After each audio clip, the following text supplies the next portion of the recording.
എല്ലാവർക്കും നമസ്കാരം. നന്നായി സുഖമായി ഉറങ്ങുന്ന ആളുകളെ വിളിച്ചുണർത്തി ശല്യം ചെയ്യരുത് എന്നുള്ളത് ഒരു സാമാന്യ മര്യാദയാണ്.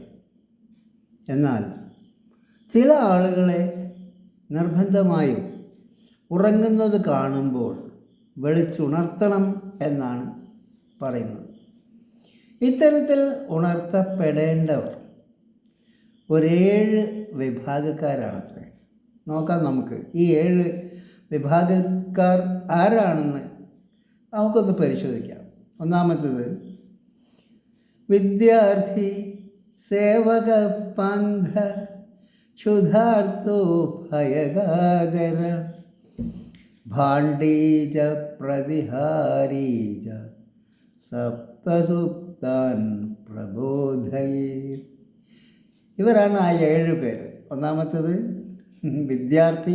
വിദ്യാർത്ഥി എവിടെ ഉറങ്ങുന്നത് കണ്ടാലും, ആ സമയത്തൊക്കെ ഉറങ്ങുന്നത് കണ്ടാൽ വിളിച്ചുണർത്താം, തെറ്റില്ല. സേവക. സേവകൻ എന്ന് പറഞ്ഞാൽ ജോലി ചെയ്തുകൊണ്ടിരിക്കുന്നവൻ എന്നേ അർത്ഥമുള്ളൂ. ജോലി ചെയ്തുകൊണ്ടിരിക്കുന്നവൻ ഉറങ്ങാൻ പാടില്ലല്ലോ. പാന്ഥ, വഴിപോക്കനാണ്. ക്ഷുധാർത്ത, വിശന്ന് തളർന്നവൻ ഉറങ്ങിപ്പോകരുത്, അത് പല ബുദ്ധിമുട്ടുകൾക്ക് ഇടയാവും എന്ന് പറയുന്നുണ്ട്. ഭയഗാദര, പേടിച്ച് വിറച്ചുകൊണ്ടിരിക്കുന്നയാൾ ഉറങ്ങരുത് എന്ന് പറയുന്നു. ഭാണ്ഡി, പണ്ടത്തെ കാലത്ത് വില കൂടിയ വസ്തുക്കളൊക്കെ കൊണ്ടു നടന്നിരുന്ന ഒരു ഭാണ്ഡത്തിലായിരുന്നു. അതുകൊണ്ടാണ് ഭാണ്ഡി എന്ന് പറയുന്നത്. ഇന്നും വില കൂടിയ വസ്തുക്കളൊക്കെ ആയിട്ട് പോകുന്ന, പണമൊക്കെ ആയിട്ട് പോകുന്ന ഒരാൾ എവിടെയെങ്കിലും വെച്ച് ആ സമയത്തൊക്കെ കിടന്നുറങ്ങുകയാണെങ്കിൽ വിളിച്ചുണർത്തുന്നതാണ് പറയുന്നത്. ഭാണ്ഡീജ, പ്രതിഹാരീജ. പ്രതിഹാരി മീൻസ്, പ്രതിഹാരി എന്ന് പറഞ്ഞാൽ സെക്യൂരിറ്റി സ്റ്റാഫാണ്.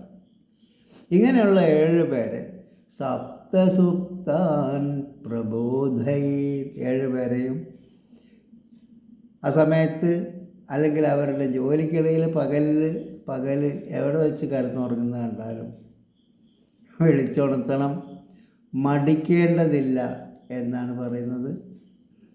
ഓക്കെ, നന്ദി, നമസ്കാരം.